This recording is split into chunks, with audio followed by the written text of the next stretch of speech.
কেন পরীক্ষা নেন, কেন আমাদের জীবনে বিপদ আপদ দেন, কেন মুসিবত দেন? এর অন্যতম একটা কারণ হলো আল্লাহ রাব্বুল আলামিন আমাদেরকে আস্তে আস্তে আপার গ্রেডে উঠাতে চান। ক্লাস 1 এর পরীক্ষায় পাশ করলে 2 তে উঠা যায়, 2 তে পাশ করলে পরবর্তীতে উঠা যায়, 5 এ পাশ করলে 6 এ উঠা যায়, এভাবে এসএসসি পাশ করলে এইচএসসি তে যাওয়া যায়, এইচএসসি শেষ করলে তারপরটাতে যাওয়া যায়, এভাবে আস্তে আস্তে মানুষ উপর দিকে উঠতে থাকে। ঠিক একই ভাবে ইমানদার যখন পরীক্ষা দিতে থাকে আল্লাহ রাব্বুল আলামিন তাকে ইমানদার হিসাবে আল্লাহর কাছে তার মাকামকে উপর দিকে উঠাতে থাকেন। এজন্য বিপদে সবর করতে হবে, ধৈর্য ধারণ করতে হবে। আর মনে রাখতে হবে আল্লাহ বলেছেন ওয়ালা তাহিনু ওয়ালা তাহজানু, তোমরা মন খারাপ করবে না, হীনমন্য হবে না, তোমরা পেরেশান হবে না, চিন্তিত হবে না। তুমি নিজে দেখো তুমি ইমানদার কিনা, তোমার ভেতরে ঈমান আছে কিনা, তুমি শিরিক মুক্ত ঈমান লালন করো কিনা, তুমি সে বিষয়টি এনশিওর করো, সেটা তুমি যাচাই করো। নিজের ভেতরে যদি ঈমান থাকে, যদি আল্লাহর প্রতি তোমার আস্থা অবিচল থাকে, মনে রাখবে তুমি কখনো পরাজিত হবে। আল্লাহ রাব্বুল আলামিন কোরআনে হাকিমে বলেছেন, যারা ঈমানদার স্বয়ং আল্লাহ তাদের অভিভাবক, তাদের বিপদে আল্লাহ সান্ত্বনা দেন। উহুদের যুদ্ধে নবী করিম সাল্লাল্লাহু আলাইহি সাল্লামের সাহাবীগণ সাময়িক বিপর্যয়ের কারণে তাদের মনে কষ্ট হয়েছে। আল্লাহ রাব্বুল আলামিন তাদেরকে সান্ত্বনা দেওয়ার জন্য আয়াত নাযিল করেছেন এবং বলেছেন যে তোমাদের চিন্তা করার কোনো কারণ নেই, তুমি ঈমানদার যদি হয়ে থাকো তাহলে হাতি মরলেও লাখ, বাঁচলেও লাখ, কোনো লস নাই। ঈমানদারের অবস্থা একই রকম। আমাকে অনেকে এসে বলেন, ভাই এত বিপদ যে দেয়ালে পিঠ থেকে গেছে, আর পারি না। অনেক মা বোন অভিযোগ করেন যে স্বামী এত খারাপ যা আর টিকা যায় না, অনেক জুলুম, অনেক কষ্ট। এই হতাশ, এই দুর্দশাগ্রস্ত মানুষ অনেক সময় নিরাশ হয়ে যায়, আল্লাহর প্রতি অভিযোগ নেওয়া শুরু করে, আল্লাহর প্রতি নালিশ করা শুরু করে। আমি বলি, ভাই ইমানদারের জীবনে যত কষ্ট হোক, এই কষ্টের শেষ আছে না নাই?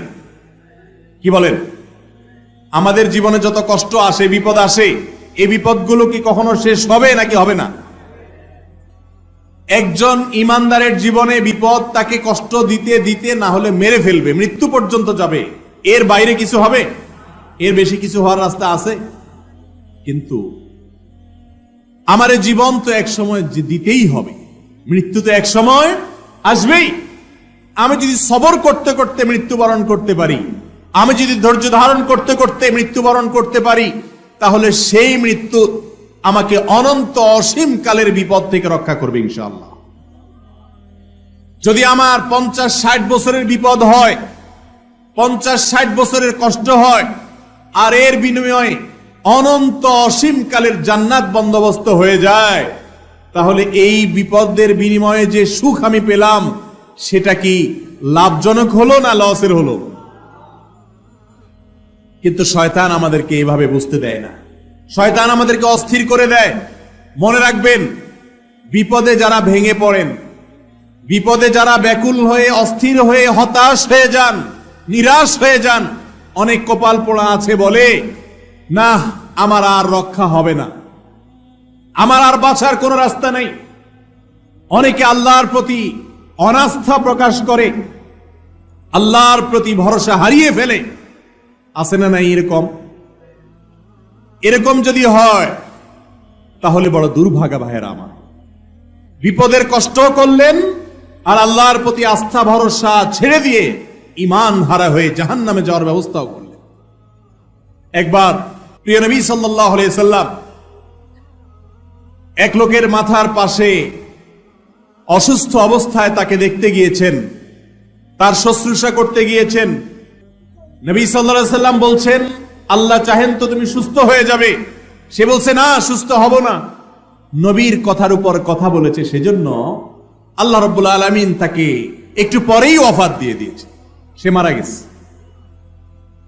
আল্লাহ রাসূল সাল্লাল্লাহু আলাইহি সাল্লামের শান এবং মর্যাদা আল্লাহর কাছে এত বেশি যে আল্লাহ রাসূল সাল্লাল্লাহু আলাইহি সাল্লামের মুখের উপর কেউ বেয়াদবি করলে আল্লাহ রাব্বুল আলামিন তার শাস্তি দুনিয়াতে নিশ্চিত করেন, আখিরাতেরটা তো আছেই। স্বয়ং আল্লাহকে গালি দিলে আল্লাহ রাব্বুল আলামিন এত বেশি তড়িৎ গতিতে তার শাস্তি দেন না যতটা আল্লাহ রাব্বুল আলামিন তার রাসূল সাল্লাল্লাহু আলাইহি ওয়াসাল্লামের শানে বেয়াদবি করলে দেন। এই জন্য রাসূল সাল্লাল্লাহু আলাইহি ওয়াসাল্লামের সুন্নাতকে অনুকরণ করা, অনুসরণ করা, তার আদর্শকে মেনে চলার চেষ্টা আমাদের করতে হবে। মুহতারাম হাজরিন, রাসূল করিম সাল্লাল্লাহু আলাইহি ওয়াসাল্লাম আমাদেরকে অভয় দিয়েছেন, সাহস দিয়েছেন। যখন বিপদ আসলে কেউ ভেঙে পড়ে, অনেক মুরব্বীদেরকে দেখবেন বিপদ আসলে এমন কথা বলে যে ঈমান চলে যায়। হয়তো নিজের আদরের ছেলেটা মারা গেছে, অনেকে বলে যে আজরাইল আর কাউকে দেখলো না, আমার ছেলেটার নিয়ে শুধু দেখছে, এরকম বলে না অনেকে। ভাইরা আমার, আল্লাহ রাব্বুল আলামিন বলেছেন ওয়ালা ইয়াইআস মির রাউহিল্লাহ ইল্লাল কওমুল কাফিরুন। আল্লাহর রহমত থেকে যদি কেউ নিরাশ হয়ে যায় যে না আর হবে না, অনেক সময় আমরা অনেক ভাইরা আছে না জেনে বলে ফেলে, মূর্খতার সাথে কুফরি কালাম বলে ফেলে, বলে আল্লাহ নেমে আসলেও পারবে না। নাউজুবিল্লাহ, আল্লাহ পারবেন না এমন কোন কাজ আছে?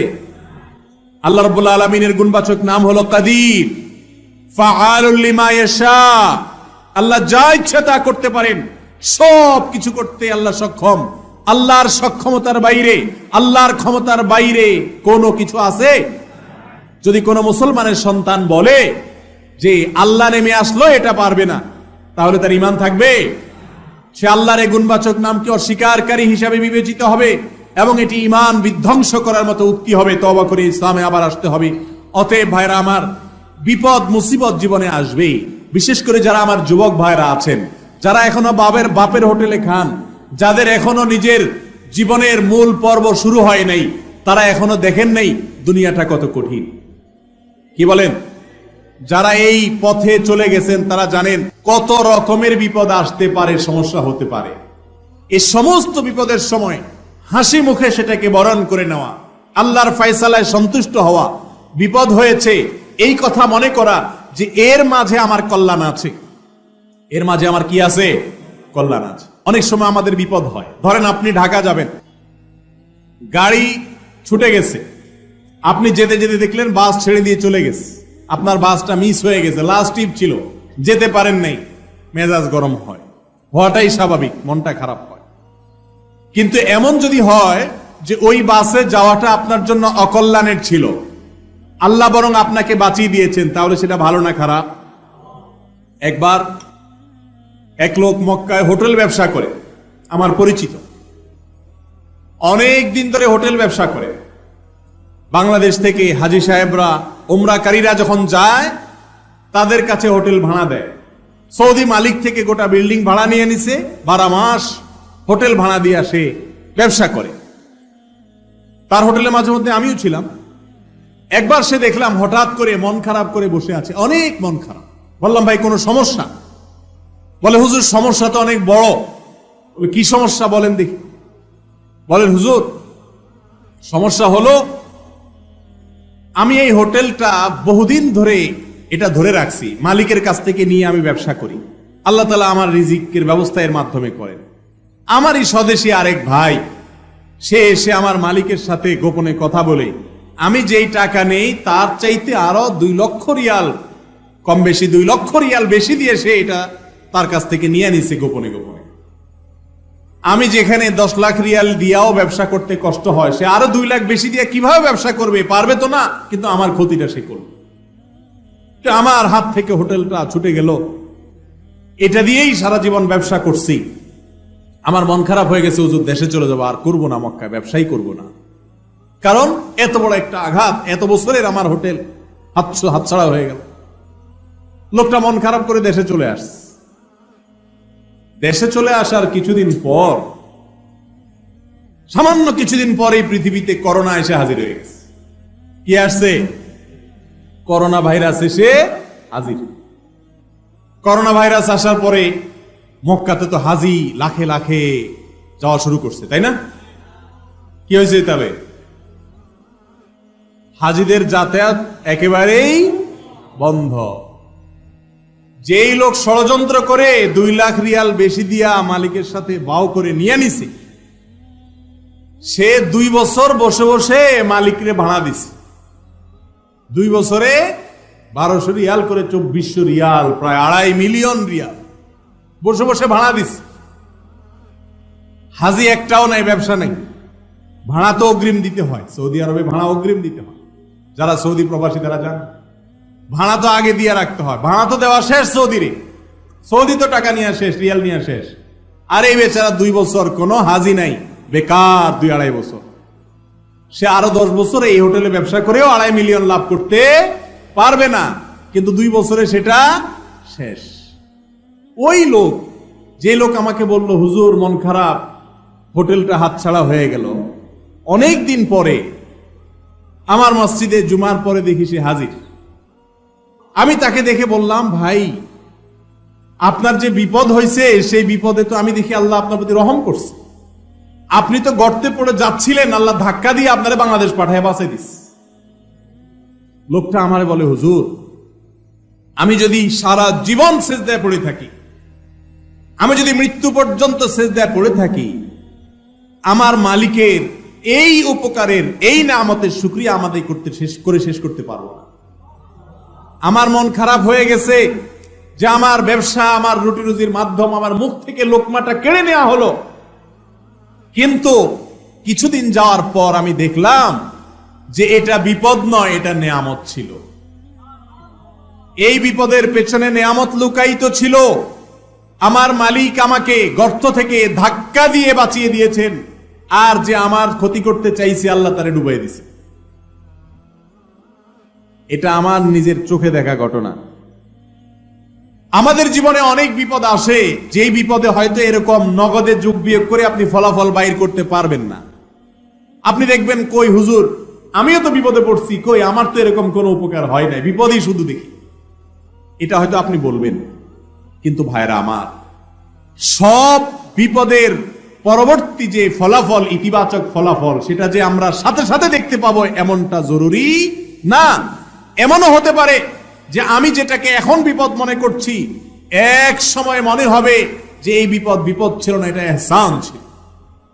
আর যদি কিছু না হয়, দুনিয়াতে আপনার বিপদের বিনিময়ে ভালো কিছুই না পান, বিপদে শুধু কষ্টই করলেন আপনি, আর কিয়ামতের দিন যদি দেখেন আপনার বিপদের বিনিময়ে আল্লাহ রাব্বুল আলামিন আপনার জন্য জান্নাত প্রস্তুত করে রেখেছেন, আপনাকে যদি বলেন, আল্লাহ বান্দা যত বিপদ দিয়েছি মেনে নিয়েছ, সবর করে নিয়েছ, হাসি মুখে বরণ করেছ, আর তার বিনিময়ে তোমাকে আমি জান্নাত দিলাম, তাহলে এই বিপদের বিনিময়ে অনন্ত অসীমকালের জান্নাত পাওয়া, এটা কি লাভের ডিল হলো না লসের ডিল হলো? আল্লাহ রাব্বুল আলামিন বিপদ আপদে পাহাড়ের মতো ধৈর্য ধারণ করার তৌফিক আমাদেরকে দান করুন।